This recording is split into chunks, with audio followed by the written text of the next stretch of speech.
All right, so we have the A team here. Oh, I see Alan just joined. I wrote What a does that note. mean? I wrote a note that I have another meeting I have to go to and I have to be there in like 2 minutes or 3, but I'll come back and join as soon as I can. Excellent. Sounds good. Good morning. Hey, Morning. Alan. Morning, Harold. Good morning. So I wrote a note in the chat. Congratulations, Graham. Hi, everyone. Do I have volume there by any chance? Yeah, we can hear you Yeah, fine. Okay, You good. okay?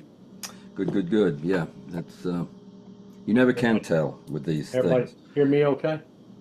Yep. Robert, Michael, Roger, Nick, greetings. Nick, do you use Capture One? Not currently. I was going to see what turns out today and take it from there. Sounds like a plan. Well, I hope Julie's coming because Yeah. otherwise we're in trouble. the request was that in AfterStack 32 we revisit Capture One, which we'd looked at briefly a few months ago, and see if there are any updates, anybody else using it, and what they're using it for. I know that that Bud uses it for some small part of his workflow. I use it for exactly none of my workflow.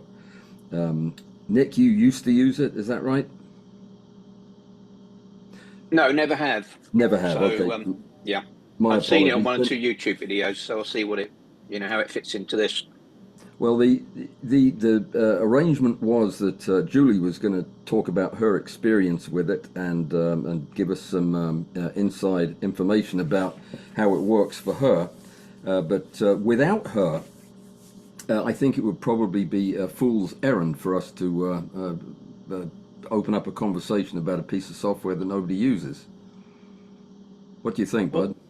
Well, the reason that I used it because it was recommended for basically diatone photography, and the reason it was recommended because of the histogram primarily. And the histogram is a raw histogram where Lightroom's is not. So it really gives you a more accurate look at it. And I found that useful.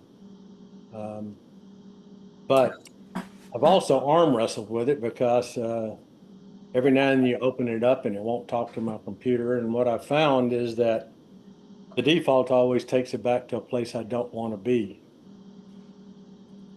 Okay. Hey, Julie. Hey, Bud. I am glad Diane, you're Morning, here. Julie. Yeah, Diane will be here in a second.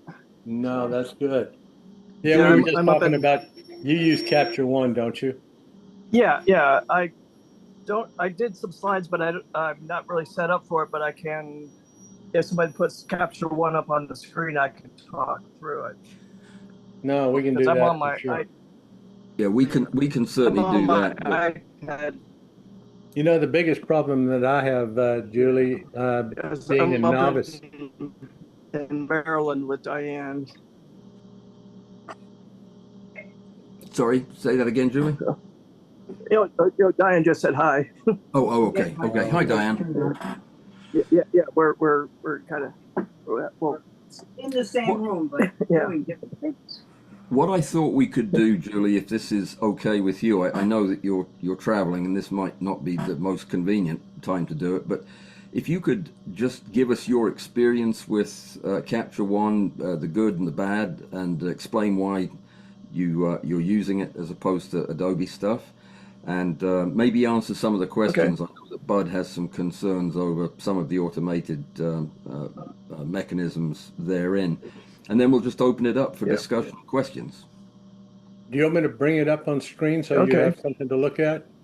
Yes, please, Bud. Right, If you're not contributing, please mute your microphone so that Julie's got a odd connection there. Yeah, so I'm let's not keeping make it my worse. microphone off. All right, we're going to the desktop. Share.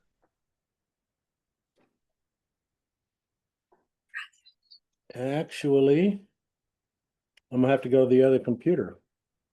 It's not on this one because I don't use it. Yeah. You talk for a minute, Alan, and I go to the other computer and we can bring it up. Yeah, I could talk a little bit of overview of how I use Capture One. Okay. Do you use it as a So I catalog? use it no, I only use it for focus stacking sessions. I use it to automate the collection of the stacks. You know, I find it doesn't catalog well. I don't like the way it edits, but it does make it easy to quickly capture the images. So so what I usually do is I'll set it up so that whatever I'm shooting that day, if it's crystals or food or flowers, you know, I'll name the session that with the date.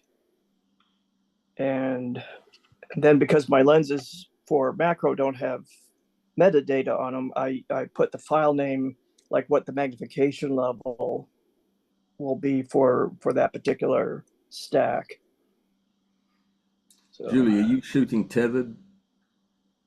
yeah, because that way with my stellar vision, I could get a good idea, you know, where my focus points start and stop, and also I could check to make sure I'm not blowing out highlights through the stack, even though I try and check at various points through the travel. You know, I can still see if I'm getting over or underexposed, and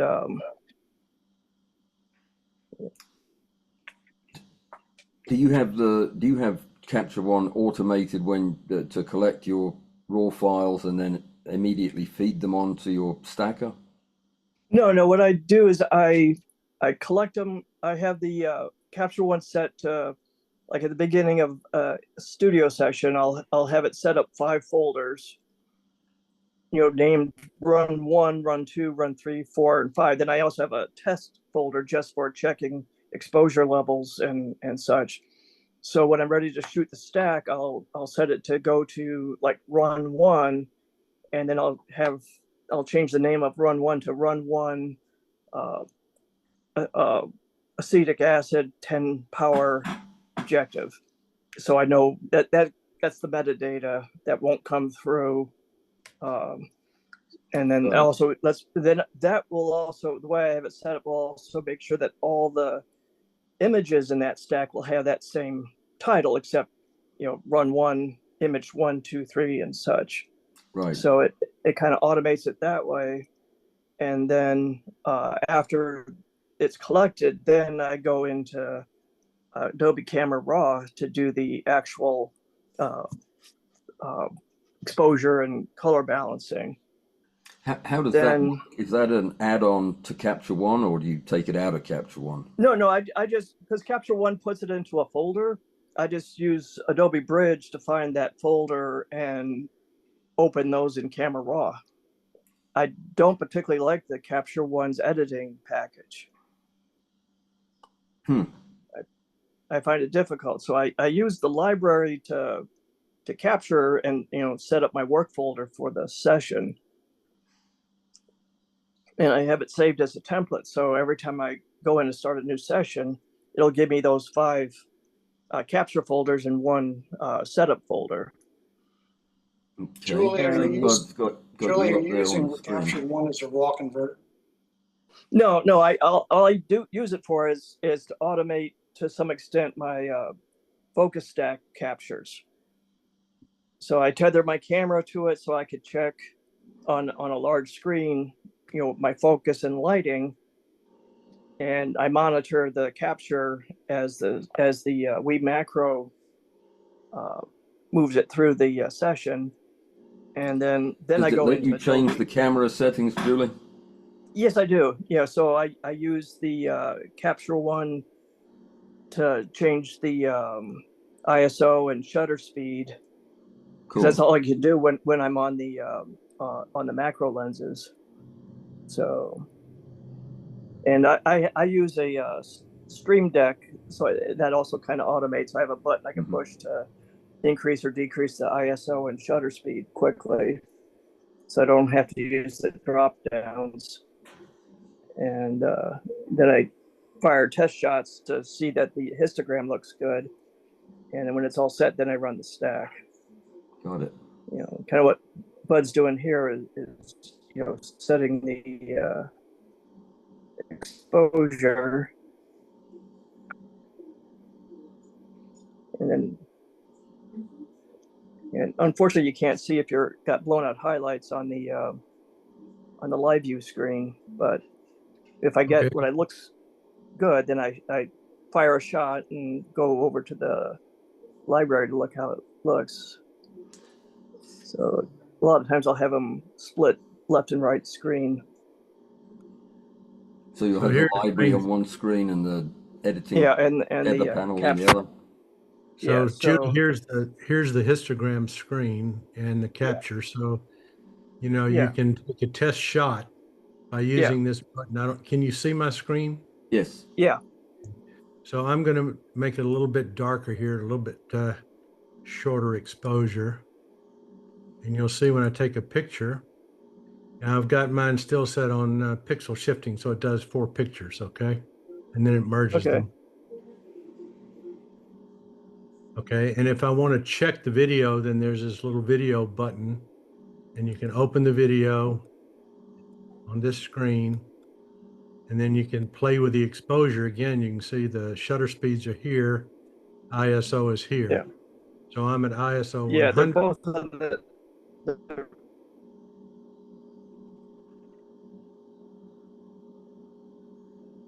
So you can take a look and you can see that it's live. Yeah, so you could do it on either the live view or the library screen. So just tell me where you need me to go, Julie. I'm gonna let you have control. And you get an idea how it's going to affect the picture as you change the shutter speed or the ISO. I just changed the ISO. You can see it's quite responsive. So if I go back to 100, it changes that quickly. If I change my shutter speed, and then okay, so I'd say, you know, take a test shot there and go back to the you're breaking up pretty bad. main screen, the button when it's. So at this point, Julie. Yeah. So that looked. Julie, yes. you're breaking up quite badly. I wonder if it might be worth you muting your video, if that's the right words, and then it might give you a little bit more bandwidth for your audio just when you're talking. Okay, let me see what I could do here. Yes, here. Do that. I'm on my laptop, so I'm not always. Oh yeah. All right. So stop video. Okay.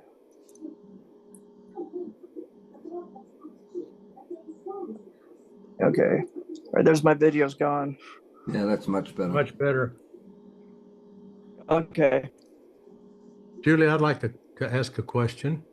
Yes. So let's say that you've just bought this software and you don't know anything about it. You know, having been a Lightroom user, all of a sudden sessions became a weirdness I had to try to understand. So every time you want to shoot something different, you create a new session. It's just like you had a model. Correct. You know, so you start with a brunette session 1, a blonde session 2 kind of a thing. How does that differ from catalog? Or do you use catalog? So I use Lightroom to catalog. Yeah, we got bad reception.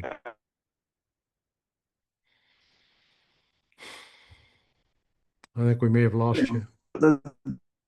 I wonder if are both you and Diane streaming at the same time?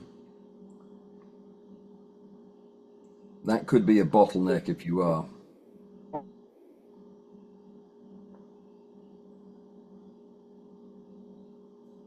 Or I guess it could be sunspots. Thank you. Yeah, well, yeah, being on cellular, it might be Now you're back full volume. Maybe while you're um, Still losing. yeah. It may be that you and Diane should not be on at the same time on your bandwidth. Yeah, that's okay. Well, maybe I just use Diane's computer. I didn't catch that. Yeah. She's on Wi-Fi and I'm on cellular. So. Okay. Well, I'll tell you what. While Julie's getting that sorted, Bud, why Diane don't you? isn't even logged into the. No, it's been logging in. Yeah, yeah. It's really cool. So we're gonna log in. Yeah, Diane's having difficulties logging into the session. Okay. Yeah. Yeah, that would be on your end, I think. While you're sorting that out. Maybe it's now. Yeah, probably. That means We're in the worst part of the house, probably.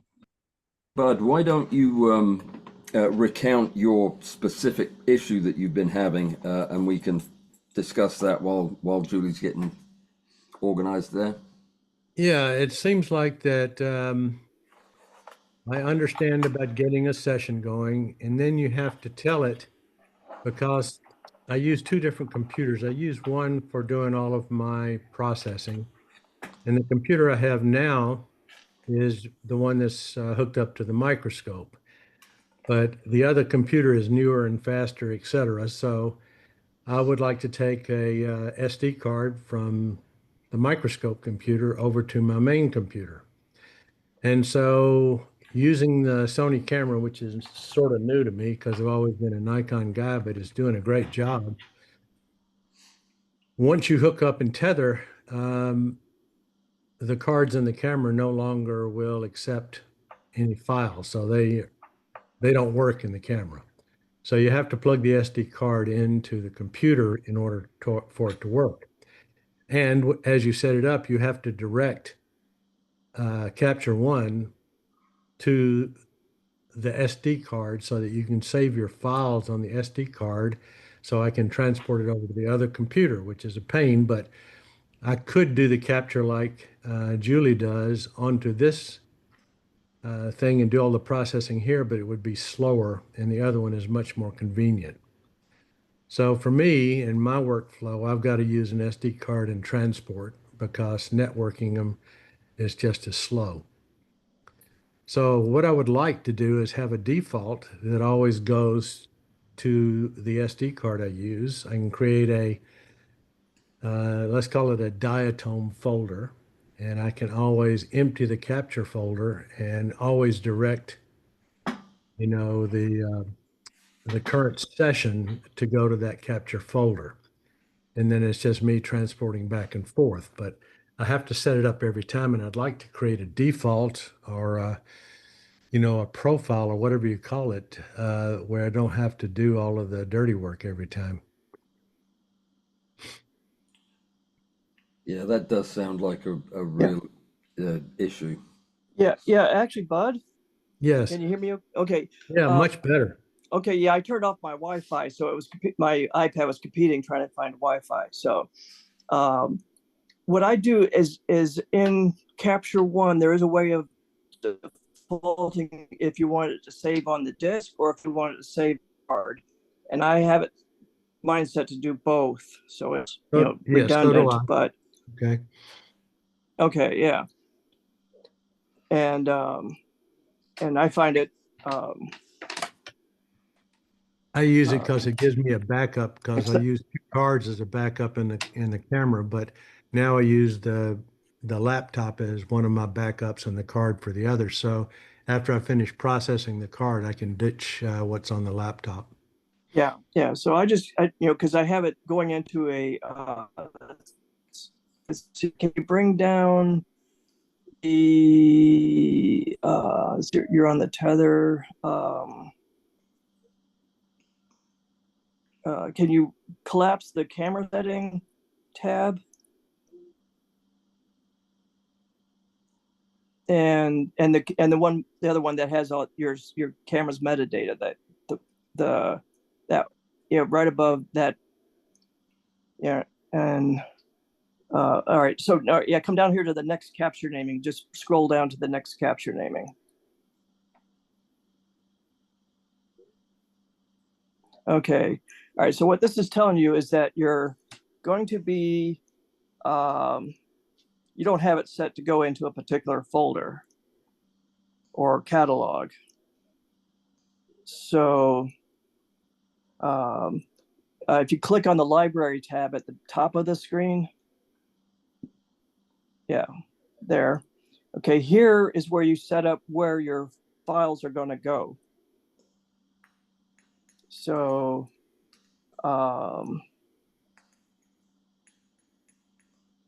so you have a catalog. All right, so yeah, so you go to just a untitled session, or just actually, if you go up to the top, it would come out. Okay, just go to untitled session, and we can set up. There we go. All right. So any images that were in there, it's going to bring in. But so now back on the library tab. Oh, I see. It brought up a whole new one. Okay, so here it has your session folders, capture, select. I'm sorry, you broke up again. You have okay, so session. on this screen here, session folders, you have when you start a session, it gives you a capture folder, output folder, and a select folder.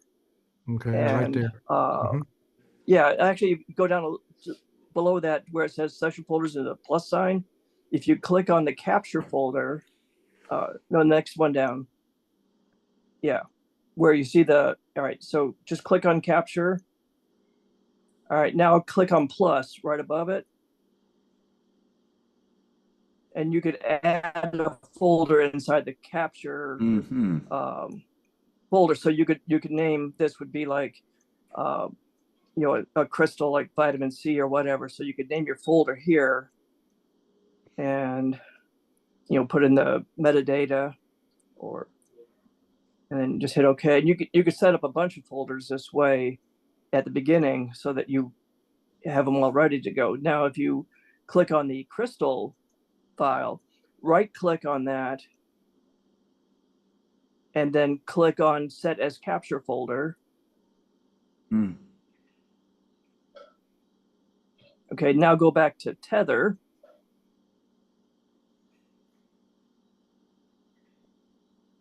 And you see that it's going to be called untitled session, and it's going to be named, should be named.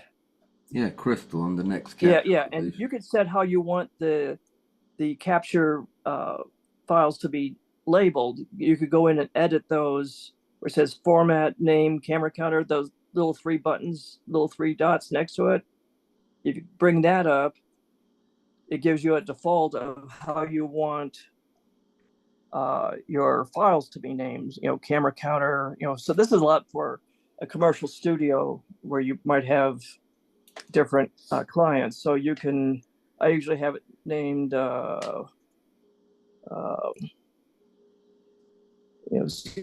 my session. Yeah, well, yeah. So I usually do like the folder name, and so. Does it save these tokens automatically, Julie, or do you have to save them yourself? Well, you click on them and then drag them up into the format line. Right, but how do they get in there? So they came stock. Well, you can add them as well, but I just use the stock ones. Okay, good. Yeah. So good list. So like if yeah, so so if you're having like a client like Max Factor and you have each one of them having a file structure, but so destination folder name, just click on that and drag it up to the format line, destination folder name here. Destination folder name, just click on that, it'll turn orange. And then drag it up to that line, up into that bar and just drop it. This one or the one above it? That one. All right, just drop it and then click on OK at the bottom. I see it. No, in the bottom, yeah, that. Yeah, then it's going to go back to now. If you look at the next capture name, it says sample untitled session, crystal, and TIFF. So, because we call the session crystal, so or we call the folder crystal, so we didn't name the session, and those sessions titled untitled session. So the 000 is the capture serial number, so every time you click the camera, it'll increment that by 1. And so it's telling you the destination is the crystal folder, how much space you have left. And so this basically helps me set up when I'm doing stacking, that I know that I'm not mixing sessions or mixing subjects. So in my scenario where I'm using a card and I'm going to use the same folder, can I create a default or a profile of some sort? Yeah. Once you have it set up the way you want, so you have the destination. Click on the next capture location. Click the little up and down arrows on that and see what it tells you. You could choose folder. And I think you could go, since you're tethered now, you should be able to choose your camera. There is a way of doing it.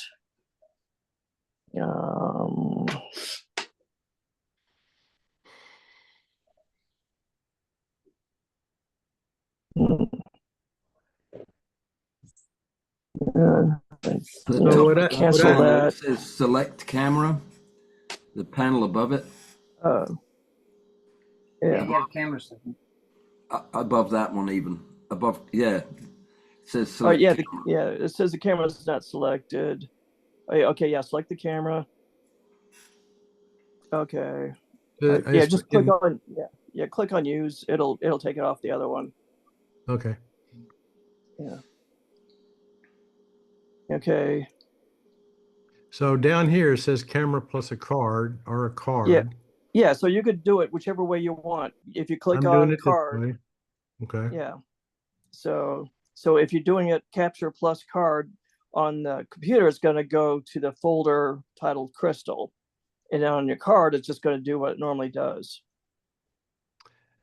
What if I want to target the card and have the folders that's the capture folder? I don't think you could change your folders on the camera from Capture One. But if you change the save destination to just your camera or just the card, it's going to stay on the camera. It's not the way mine's been working. My camera cards on the camera don't get any information, even though I tell it to go to the card. The only way I can access the card is plugged into the computer. Oh, okay. Yeah, Is that, you guys are both shooting Apple at that time? No, I'm shooting on a Canon. He's shooting on a Sony. No, I mean, we're both on Apple computers. Yeah. Yeah. So, because it should go to the card. And it's saying that you have free space on the card of 359 images. So I'm going to put the card back in the laptop so you can access it. Yeah. I had it on the other computer. All right, so the card is now plugged in. All right. So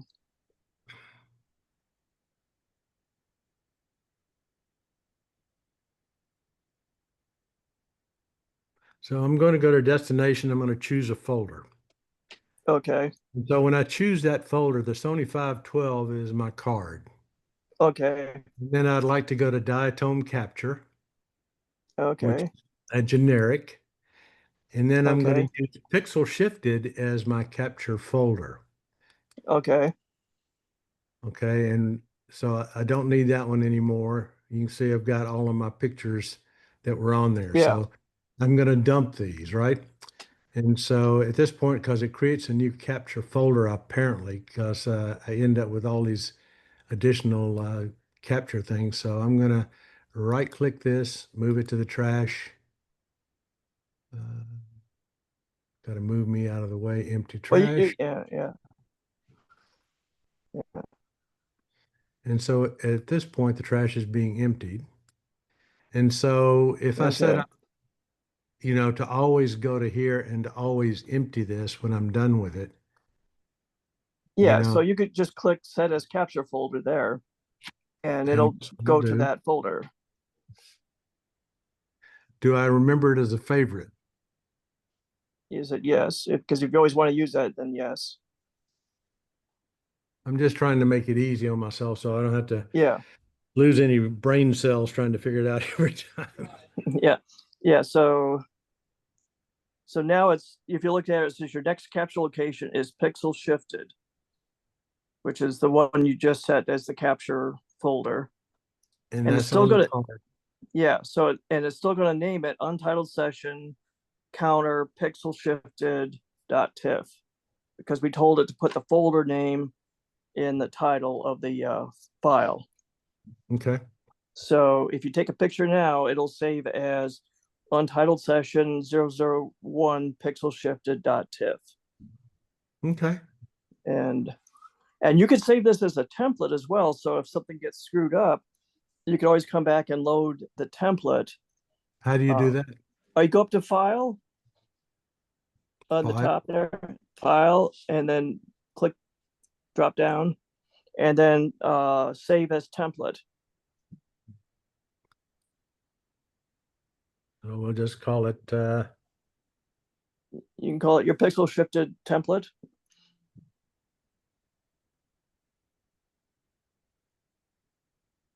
Notice how fast I'm typing? Yeah. And leave it defaulted into the templates folder there, and just click save.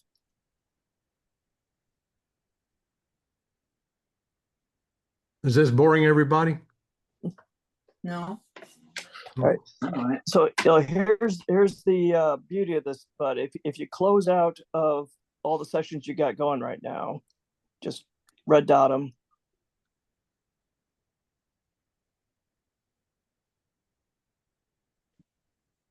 And then close this one.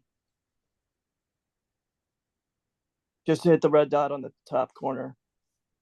All right, now capture one is up on there. So hit on the top where it says file. Hang on, I don't have something. All right, now, all right, now leave. This is a good place to be. Okay. All I've got up is the Zoom window. Oh, okay. Yeah, it's just close. You just reopen the capture one screen, the capture one app.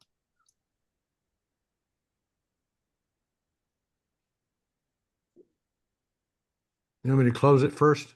No, just bring up the capture one app. All right. So here you have capture one catalog, untitled session, and 100 XVC. If you click on new session right now, just click on new session.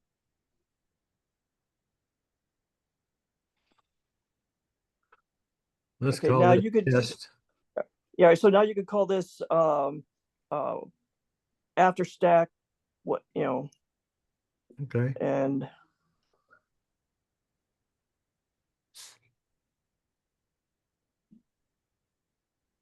all right, then come down where it says template.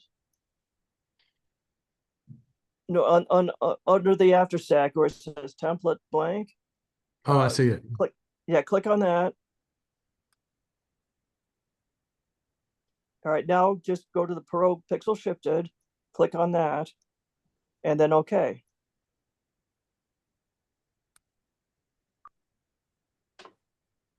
That was pretty easy. Thank you. Yeah. And so now when it comes up here, we can see that we still have the same camera. And go down to, scroll down to next capture naming. And it should be going the destination pixel shifted, AfterStack, pixel shifted, and TIFF. So that's your session name and your and what each file is going to be named. And so that's the easy way of doing it. Okay. So every time you start it up, if you want to name a new session like diatoms or crystals or whatever, you just name your session and then bring up the template, and then it'll fall into place. And so the library then is a collection of sessions. Yeah. Well, each library is only that session. This is why this doesn't work well for cataloging, because you have to open each session separately to get to its catalog. Okay. That's good to know. Yeah. And so if you go to the library tab. I go to the library tab, okay. If you go to the library tab right now, you will see that you have, if you click on the session folders, and you could do a drop down there, the bottom session folders, that right below the, so just session folders, and you have a down arrow. It says capture output selects, just down arrow on the capture, and you can see that your crystal is already done there. And you could add more folders at this point if you want to do a couple different things. And you do that with the plus sign? With the plus sign. And then if you set up a whole different set of folders, you could save that as an additional template. So if you want to have like a multi-session session, you could have a template for that. Or if you're just going to do one subject, you could have a template for that. So I could do diatoms 1, 2, 3, and 4, for instance. Yeah. And or you could put the name of the diatom. Diatom. Yeah, you can put you could do whatever convention you have. So like if you're doing crystals, you could have slide 1, slide 5, slide 7, and you can name them there so that you can keep them separate when you're doing the stacking. If they all get bundled together, it's a good way of segregating them in the for processing. What is the difference between a capture folder and an output folder? Well, that's what I do is when I've done my TIFF conversion, because I save them in RAW, then I go into Adobe Camera Raw to do the color balance and basic cleanup and such. Then I convert them to TIFF and I save them in my output folder under the same session. But I'll say like output run 1 or slide 1, and then I take those into Xyrene.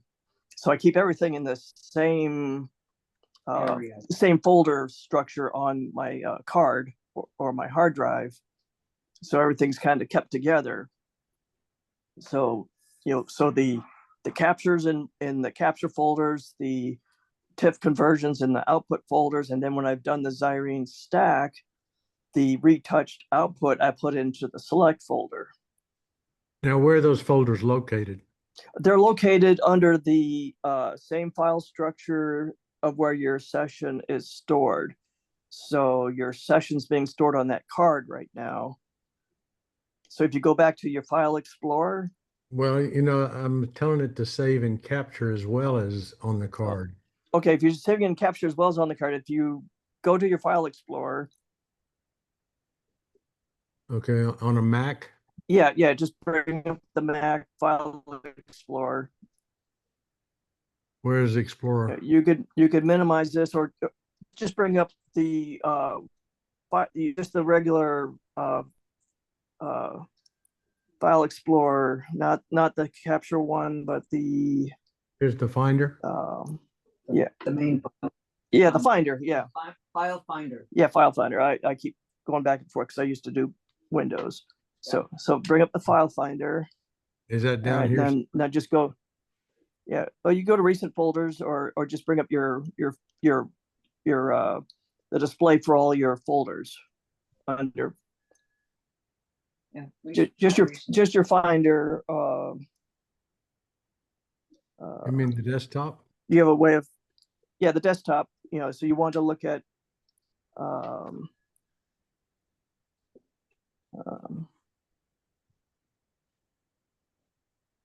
can you bring up the one where it just says all the different folders under your file finder?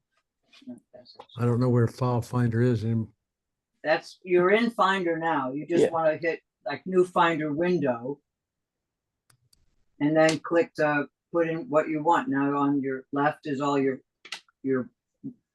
files. You just click where it was. So I'm in the search bar. What am I searching for then? So everybody will know. Well, I'm not sure where you put it in your. Yeah. So is it in your? Is it on your card that you set it up? Yeah, there you go. That's where you want to be, bud. Okay. All right. So we're Diatone capture. So diatone capture. Yeah, there they are. Yeah. So if you so that's the sidecar for the Capture One folder. And all right, so now click on the crystal or the diatom capture folder under the Sony 512 there. All right, now click on one of those and. So I'm at pixel shifted. You want me to go back? No, just click open one of those folders. Yeah, so just double click on any one of those. On the blue. Yeah. Yeah.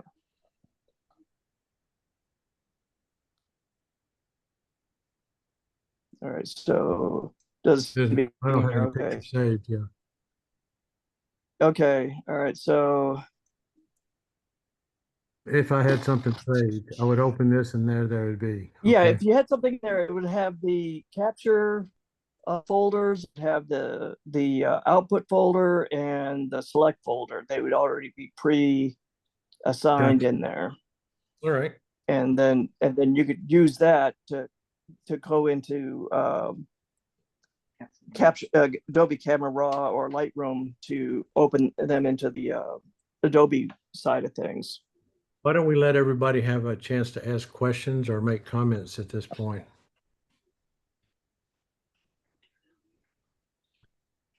To me, that's the beginner, which is what I am with this particular program. That's a beginner's understanding of how you set up things, session being basically each time you do something different. And you can save it to a card as I'm doing, or you can save it into your computer. I think you can create a hot folder where, Lightroom or maybe even Affinity accesses that folder and starts processing stuff. Is that right, Julie?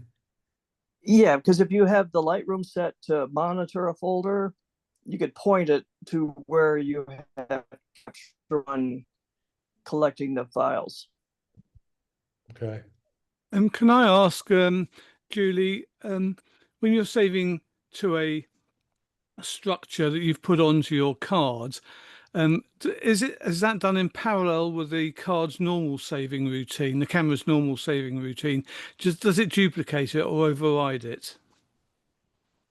Okay, well, the way I have mine set up is on the camera. The card in the camera will do whatever the next image is. It doesn't care what capture says. So it'll say image 5012 or whatever. So that's separate. But in my Capture One file structure on the hard drive, it will use the naming convention I set up in the library and tether folders. Yeah, but what happens? I just use the camera card as a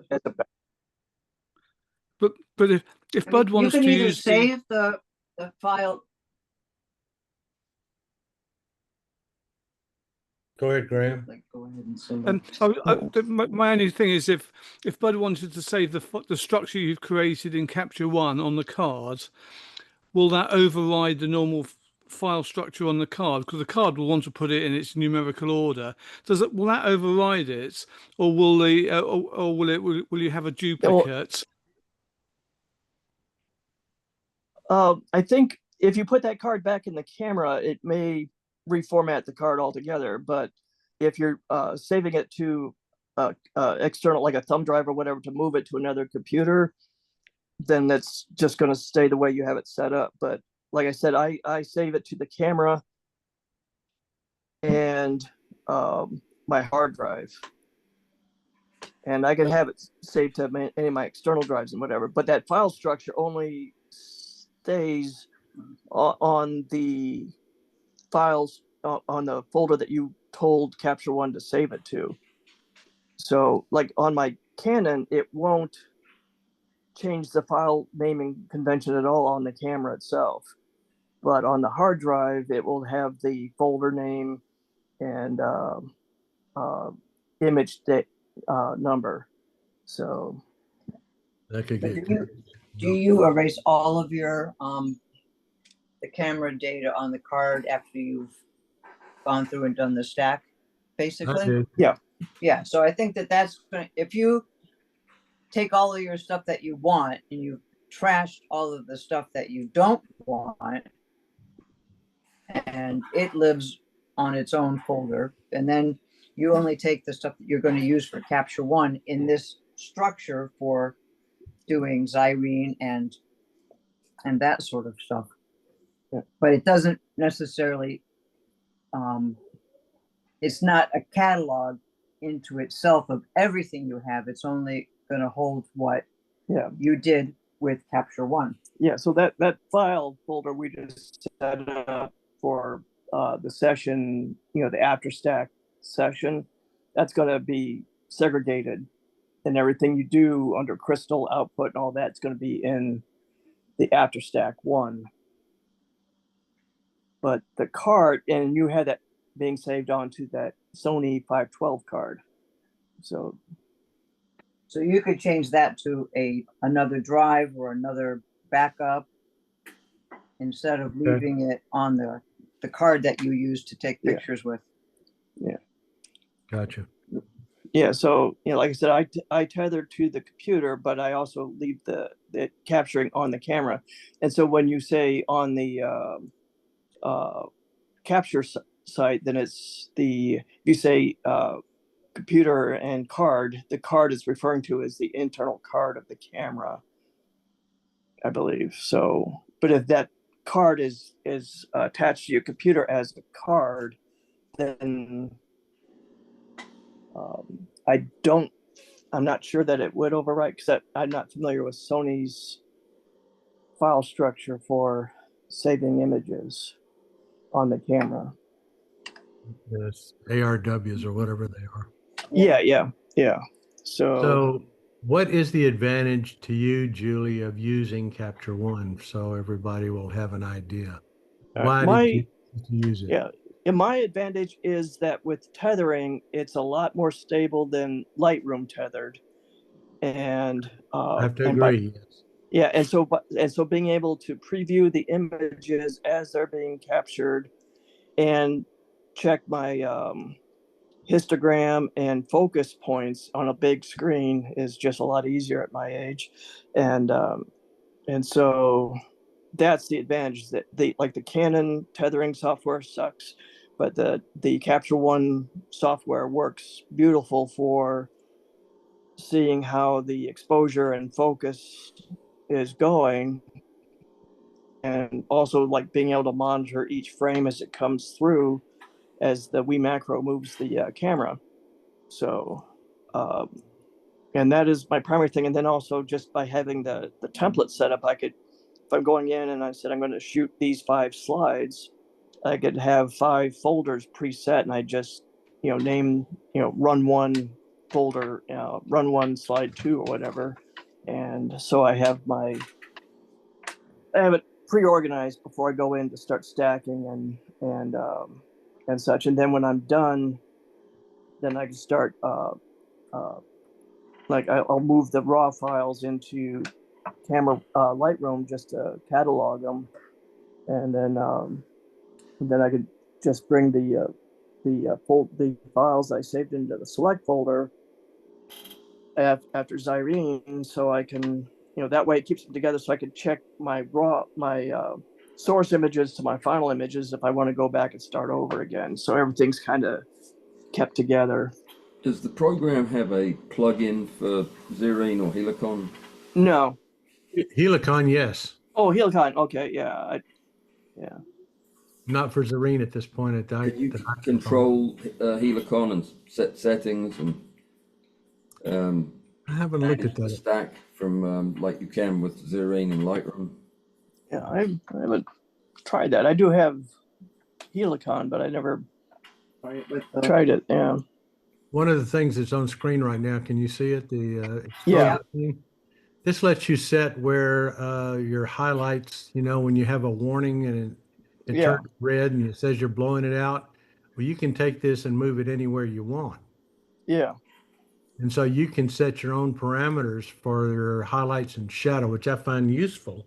Yeah. Because once you hit it, you know, you've still got a little bit of room to maneuver if Yeah. you want to keep something slightly in the red or something slightly in the blue. Yeah.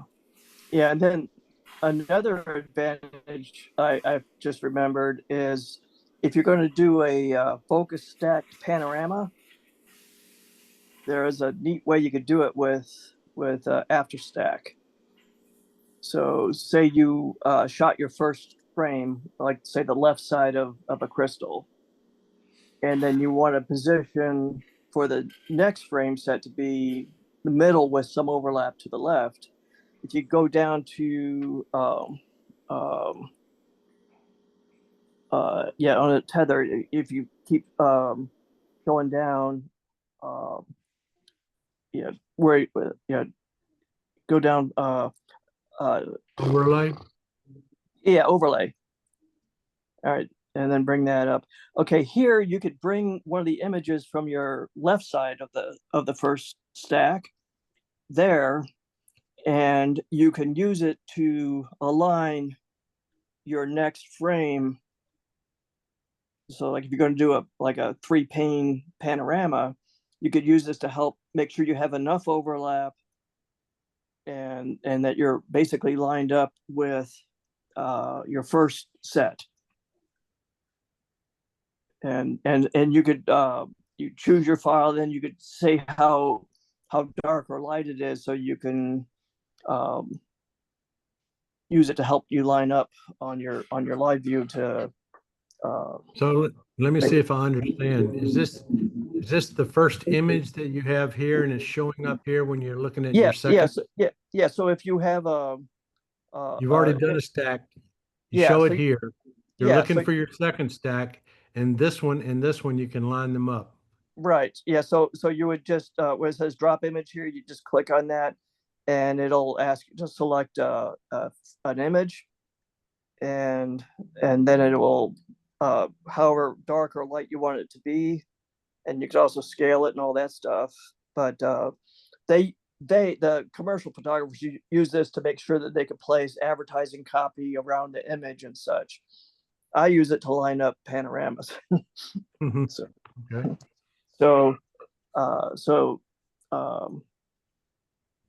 Yeah, but that is a convenient thing, because like sometimes when you've done shooting the first one and you're lining up the second one, something shifts or you knock something to make sure you're back on track, or that you're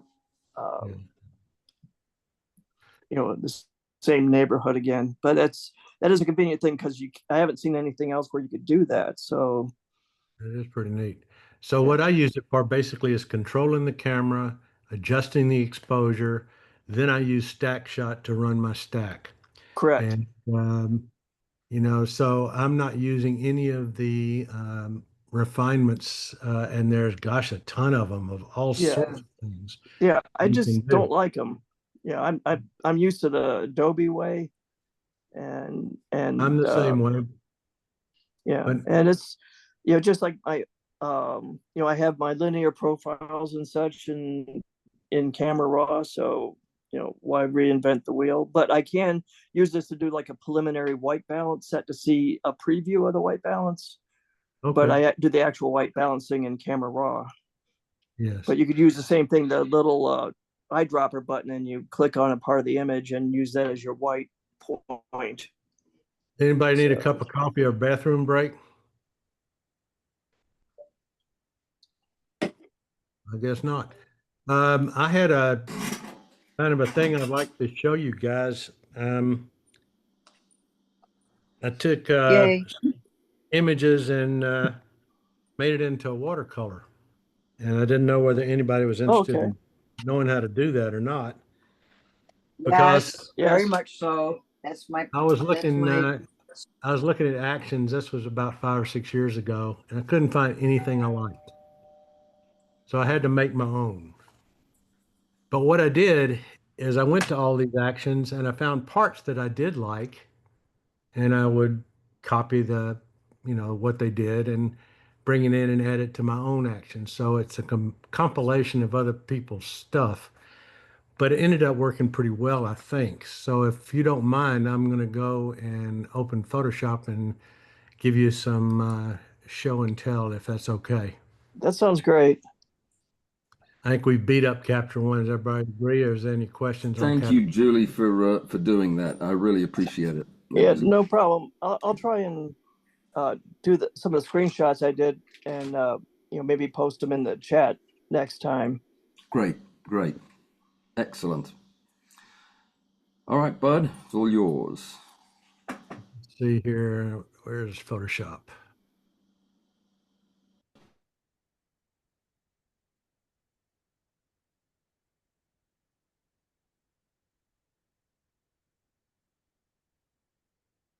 It says Photoshop beta. That's not what I asked for. That's not where my stuff is. Okay, let's try one more time. Photoshop 2025. That's the beta over there. Look at that. What's it doing that for?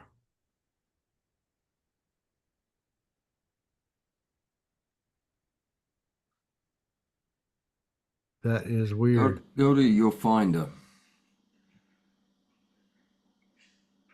And when the window opens, go to Applications and Adobe.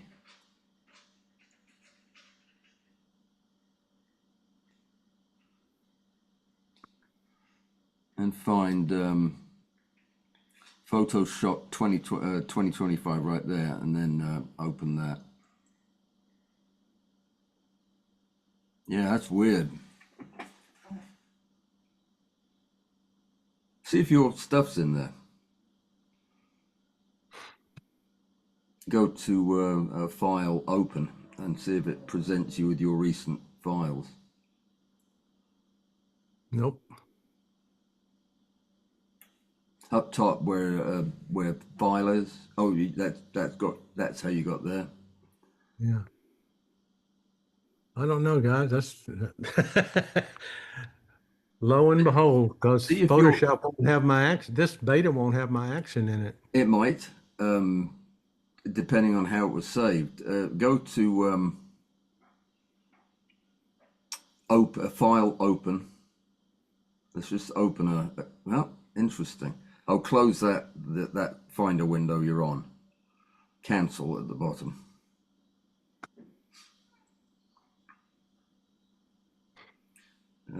Yeah, click OK on projects and see if that brings your stuff in. And there's your files on the left there, further down. Yep. Nope. Let me try a different approach. Let's come in through Lightroom. It's a good idea. Has anybody else seen this bug before? I had it when I had Topaz. It would only open my images in Topaz. Not yeah. It just seems like Adobe likes to use beta as the default editing program. Don't know. Weird, yeah. Yeah, so I had to keep, every time I've updated Photoshop, I've had to go in and repoint it to Photoshop, not Photoshop beta. As soon as I get so pissed off, I just delete Photoshop beta. Yeah. I love beta. That's I do like beta for some things, but all my actions and plugins I keep in Photoshop. Got it. Yeah, it didn't open them. weird. Click on the exclamation mark saying it can't find your pictures. Let's find out where they are. On the picture itself, there's a. No, this is not what I'm after. No, but if we find out why your pictures aren't showing up in there, it might be a clue to why the program's not opening. Okay, can't find.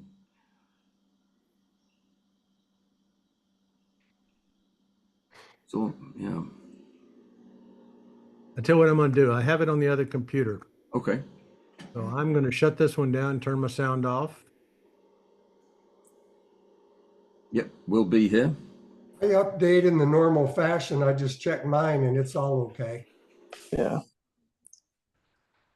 I've just put a link in the chat to a video about Nano Banana integration into Photoshop Beta, which Alan was talking about the other week. And although he's obviously very competent and shows it really quickly, it looks to be quite a useful tool for some things. Let's see if that's going to work. It is. It's a really fantastic generative tool. You got me now? Yep. All right, let's try this one more time real quick. We can even see your back down at the end of the room. Is it still on back there? No. Nope. It is, but don't worry about it. Now we see your post office box. All right, well, let's start somewhere else.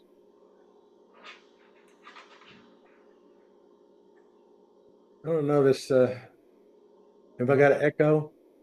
Nope. Okay. It might be picking up on your other mic. I turned the whole program off on the other end, so. Okay. We get no echo. Can you see a bird? And an unfortunate lizard, yes. Or salamander. This is an old picture. It's 10 years old, probably. So I do have an echo. Let me find it. Hang on.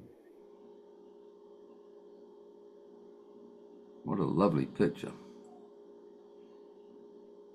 What a lovely office he has. That's a night heron. Is it not? Green, I think.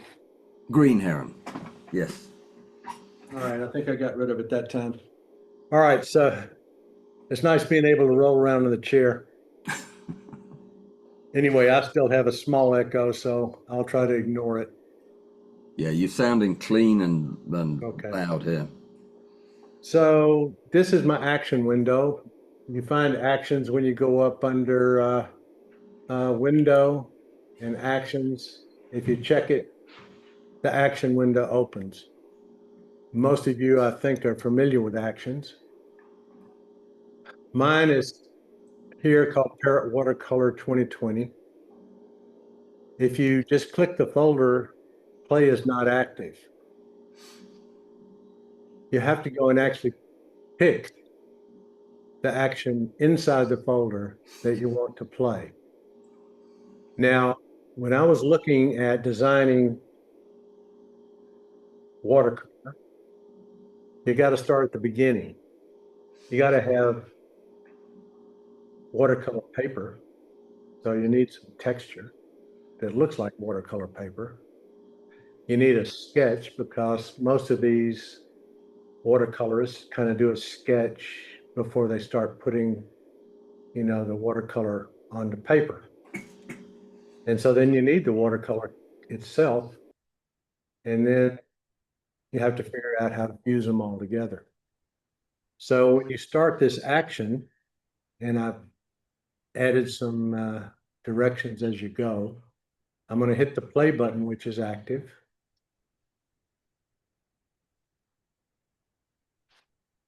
And the color wheel comes up, of course.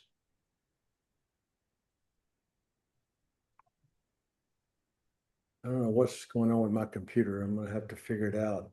This is a new computer with an M4 chip. Shouldn't be doing this. All right, so it says in the next step, adjust the detail level to your liking by changing the radius and threshold values.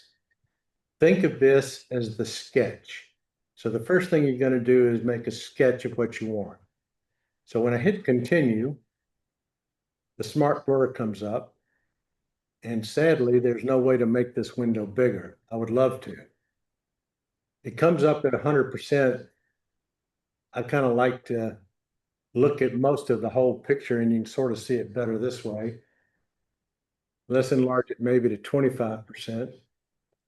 And so what we see is basically a sketch. Okay, think of these as the white lines are going to be black lines on white paper. So the radius controls how much line you want to see. But threshold also does it. So it's at 100% now. If I go to 50, it throws in a lot more. So as I back off in the radius, so between these two, you sort of create what you want to think is some sketch. So I'm looking at the limb. Let's see, let's make it a little blacker maybe. So that's sort of a sketch in my mind. Okay. Everybody gets to do it their own way. Now, I have it set to edge only, but if you want to see the picture and the sketch, you can do it this way. Can everybody see what I did? Yeah. Yes. I mean, you can see the grayscale image and you can see the sketch. If you go, you can see it just normal. It takes the sketch away. So I sort of keep it on the one in between, edge only, because I'd like to see my drawing. Okay. And then once you're happy, you say, okay. So the next step, we're going to create our paper. And so when I hit continue, it's going to show me a texture. Can you see my watercolor texture? Mm-hmm. I can make it, I've got to move us out of the way here. There we go. So this is the texturizer. I have picked sandstone, but you can pick anything you want. When you look at relief, I have it on 2. Can you see that more? Yeah. Oh, wow. Yeah. So you can create whatever you want as far as watercolor texture. Okay, let's go down and let's say I want it as a 5. All right. The scaling makes it bigger and smaller. So you can make it wherever you want. So once you're happy with it, then you accept that and say, okay, up here at the top. So now we have a sketch and we have our paper. And we have the color wheel again. Sorry about that. So the next step is we're going to take care of the watercolor parameters. So when we hit continue, we're taken into the watercolor filter that Adobe provides. So we have this watercolor filter. So that we looks can like do one of my watercolors. So brush detail, you can make it at one extreme where it's fairly coarse. You go to the other extreme and it creates more detail. The most detail it will create is this, which is not bad for a watercolor. Now, shadow intensity is very strong. That's 1. So I don't use that. Texture I don't use much, but you can see that you can create more of a brush stroke type. Can you appreciate what it's doing? Kind of. I wish I could make it. I wonder if I can make it any bigger. Can you see that blown up? Yep, yep. Okay, so now I'm going to change the textures. Maybe. Can you see it change? Mm-hmm. So that's 3, that's 2, that's 1. And the brush detail, I'm going from as much detail to something that's not. So that's 2, that's 14. Okay. So as we back down, let's say that I want a little less brush detail, a little more, not Let's try this one. Let's say that that's what I'm happy with. So once we say okay, here are the instructions. I should have done more, but you can see the sketch behind it. You see how nice that sketch is? Mm-hmm. So number 1 says confirm the sketch, layer mask. The white one is selected. So we're going to come over here, way over here. Can you see me? We're going to select that sketch box. Okay. Mm-hmm. And we're going to paint with black to erase any sketch we don't want or to minify it. Because a lot of watercolorists don't go to the edge of their paper. Okay. The second thing we're going to do, select the watercolor mask, which is black, and we're going to paint on it with white to bring in the color. And then we play with the adjustment layers, hue, stat, and curves to get the contrast we want. The texture layer is also a smart object, and you can change the texture of the paper by going back to that layer. So anyway, that's the action. So I'm going to hit continue. We'll move this out of the way a little bit. And so there's my sketch. So I'm going to select the white mask on the sketch layer. And now I need a brush. That's a big one. There we go. So let's bring our brush down to reasonable size. I've got my flow on 1% and my opacity on 100%. I have my foreground paint as black. So if I'm going to blow this up a little bit. I'm going to make my brush a bit smaller. And let's start painting in. Oh, it changed back to black on me. There we go.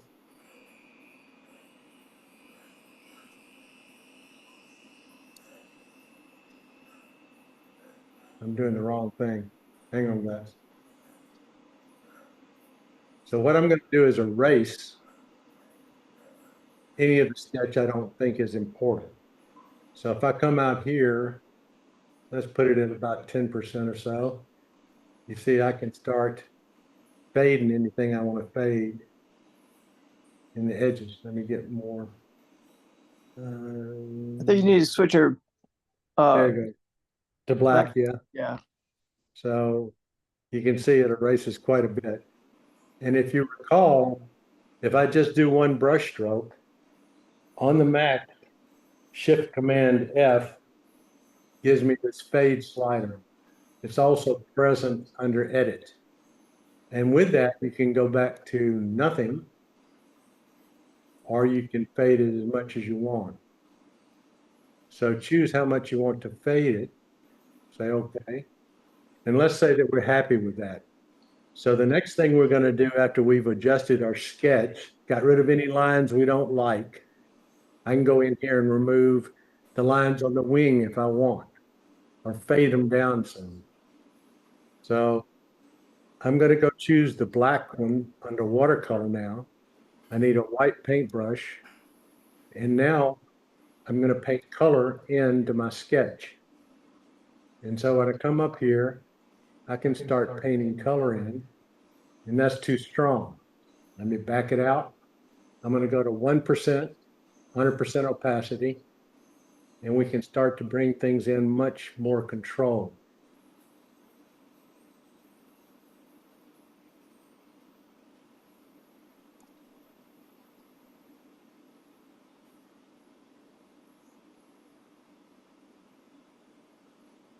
I can bring the limb in. Don't have to take color all the way edges because the watercolor guys rarely do.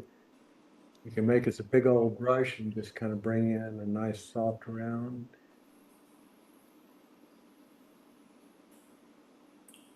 That's pretty effective. And there's a watercolor. I like that.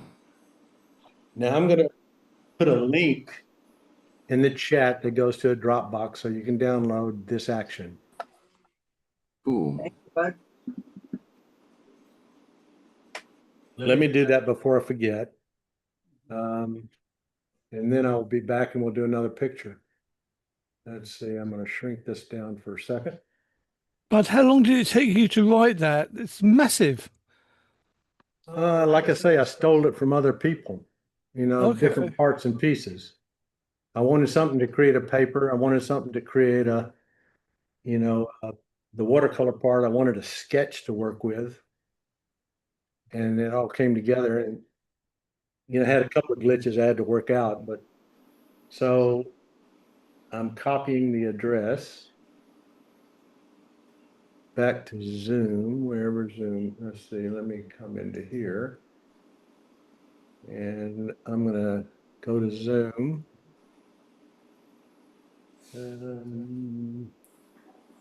Where is the chat? It's at the bottom somewhere, I guess. Well, anyway, let me do one more and then I'll get out of it and show you. Photoshop, here we go. All right, so let's look at another one.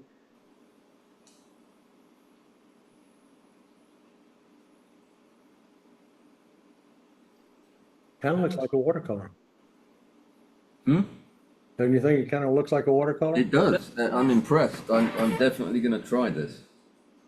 But, you know, I was going to do it with an insect, but then I saw this one and I thought it might be kind of fun. This was just a pile of stuff out of my junk drawer. I remember that from a competition. Yeah, you wanted to stick some kind of a plastic toy in it. Like a hand reaching out. All right, so let's see what we can do with this one. So we're going to the action. We're going here, and we're going to tell it to play. In the next step, adjust the detail level to your liking by changing the radius and threshold values. It's at 100%, so you always have to reduce it to figure out what's going on. Let's even drop it further. At least you can sort of tell maybe it's a, you know, some screws or something. Let's see. All right, so we want to get lines. So let's bring our threshold down a bit. And let's take our radius down. Maybe even more. Let's say that we're looking at something like this. I'm going to go and show it full screen just for kicks.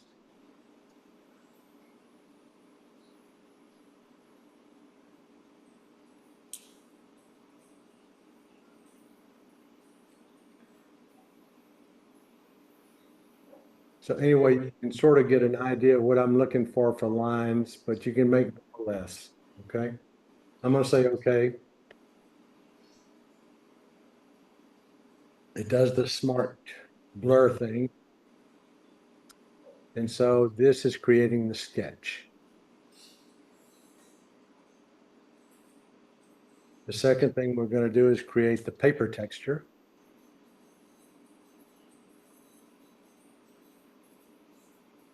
In the next step, select your preferred texture, scale, and height. Let's give it a little bit more relief, I think. And I'm going to reduce the scaling and increase the relief just a hair, right about there.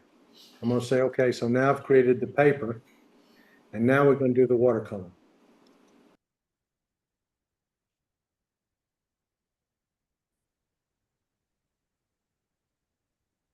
All these artistic things take a second.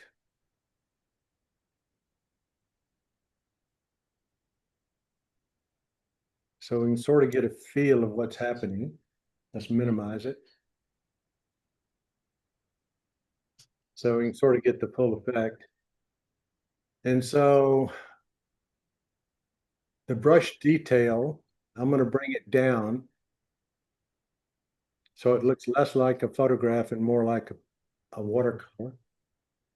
And it takes these artistic things a few minutes to do their thing.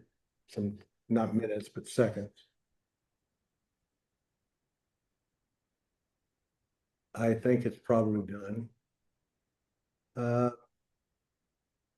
we can look at, let's go close up so we can see if it's working. I think the more you blow it up, the faster these things work.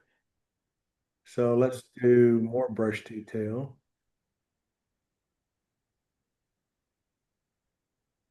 It just did it. So it takes that long, but you can sort of get the watercolor effect. So that's 10. The most detailed is 14, which is this one. I can back out a little bit. But that's a pretty nice effect right there, right? So let's come down to, this is number 1. This is the most coarse brush detail you'll have as soon as it renders.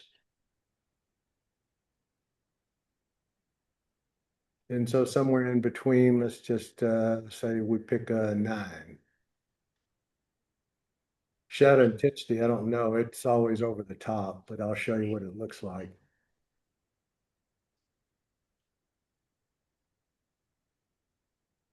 That's 1.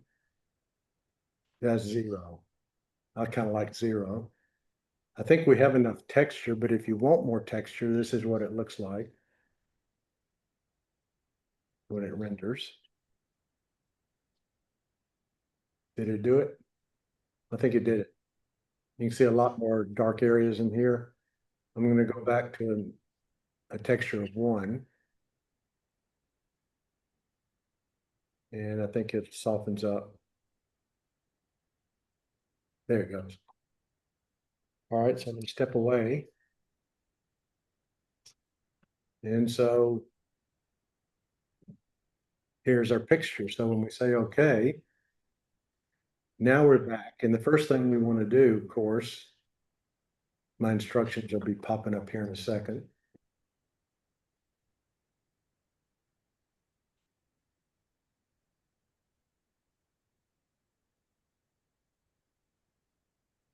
Just going through all of those filters and rendering them. So here is this sending your your image out to Adobe and back for some of these steps? I don't see that it has that as an option.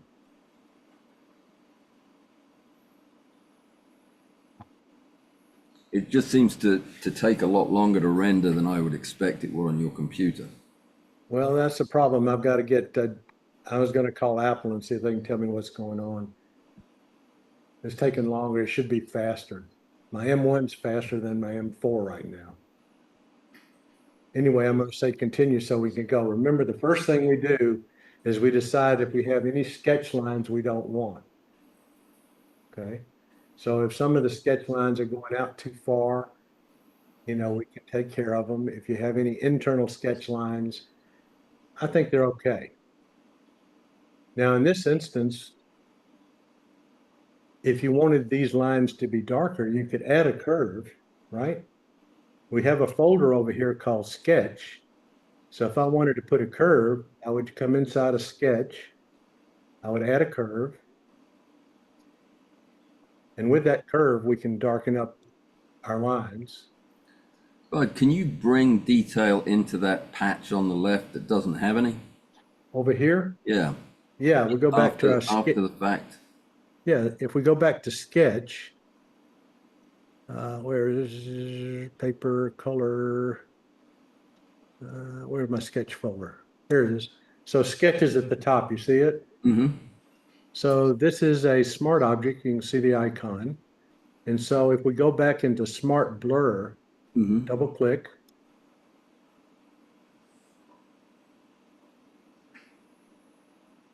All right, 100%. Let's go down to 25. And so at this point, I need to be smaller yet.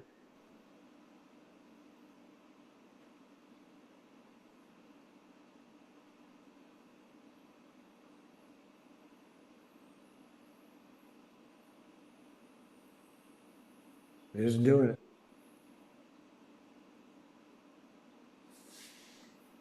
Okay, so I've got to scroll over to the area you're talking about.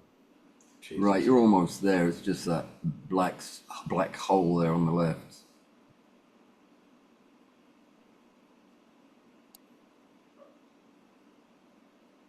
Up a bit. Beg your pardon, left a bit. Trying, having to wait on my Yeah, cursor. yeah, I see that. Outrageous. That's it right there, right in the middle of the screen is what I'm talking about. Here? Yep. Mm-hmm. All right, if we're looking at that area, then the radius, we could up the radius. I'm presuming that there was detail in there somewhere. Yeah. You see, so I can get quite a bit more. And I can actually go down in threshold a little bit. I'm sorry this computer's so slow today, guys. My apologies. Actually, yeah, I think that's going to help a lot in making the picture more. So let's say, okay. So each of these levels is a smart object. So you can always go back in and modify it, which is the reason for using smart objects. It gives you a redo. It's doing a lot of thinking. Boring, huh? Yeah. All right, so Yeah, you can yeah. see that there's more, but that's where that ball was. Yeah. Okay.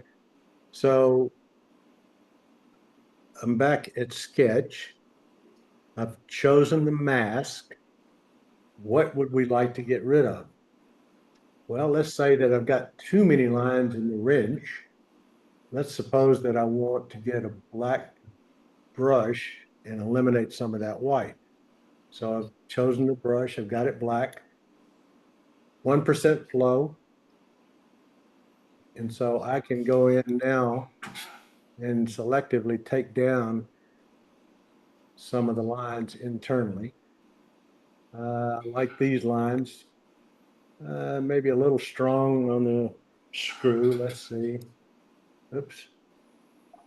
Let's make it smaller. And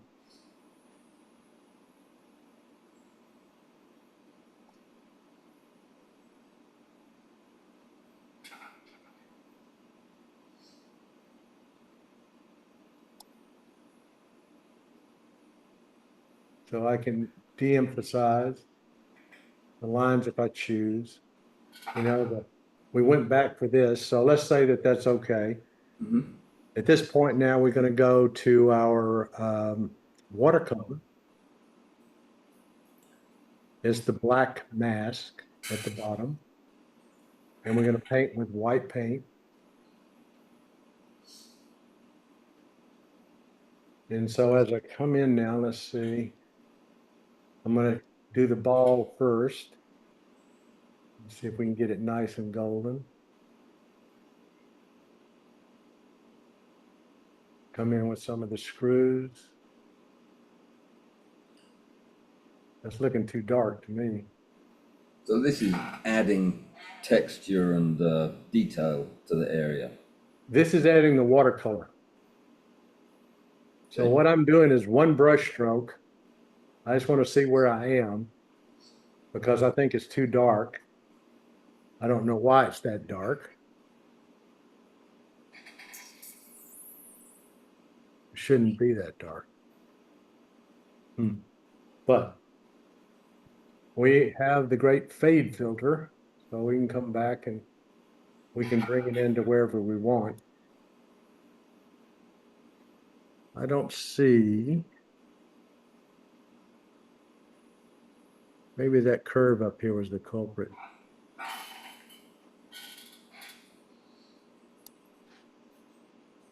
Let's take that curve away. Yeah, that was what was doing it. All right. That curve that we added at the end, that was the culprit. So let's just make the brush a little bit bigger. I hate this.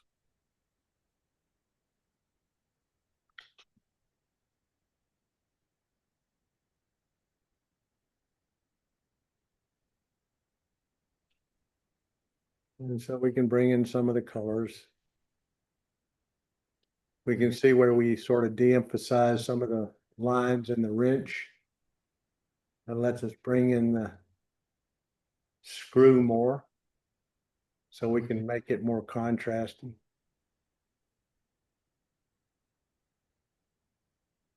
We can bring in this metal look.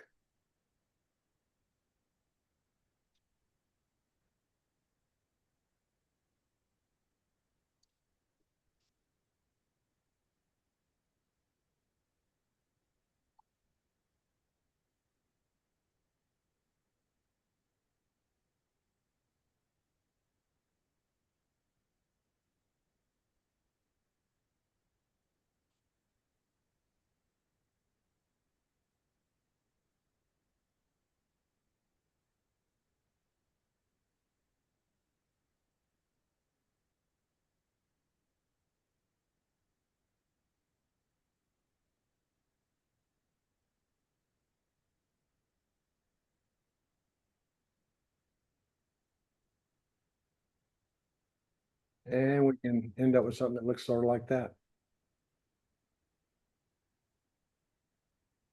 That's all I got, folks.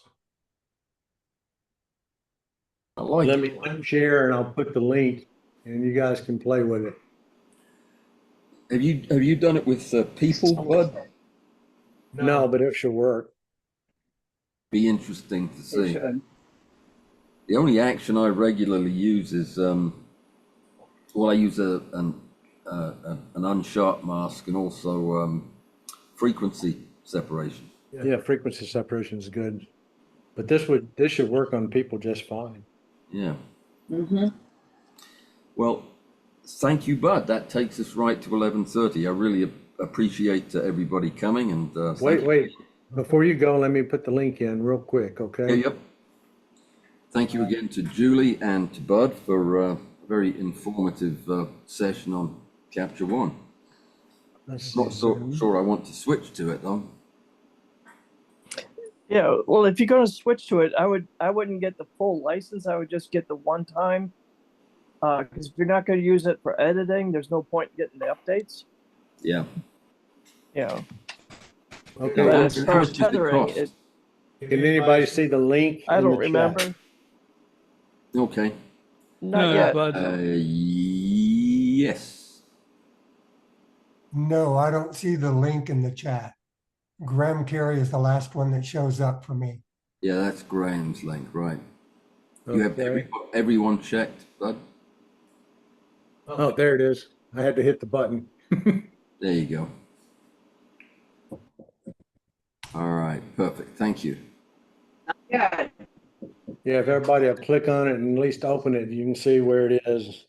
Somebody open it and make sure that I did it okay. Can't load this file type. This file type is unsupported here.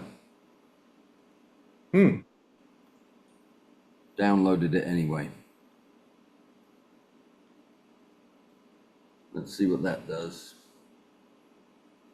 Well, if for any reason we need to post it elsewhere, I'll put it in the AfterStack folder for you to grab at your leisure.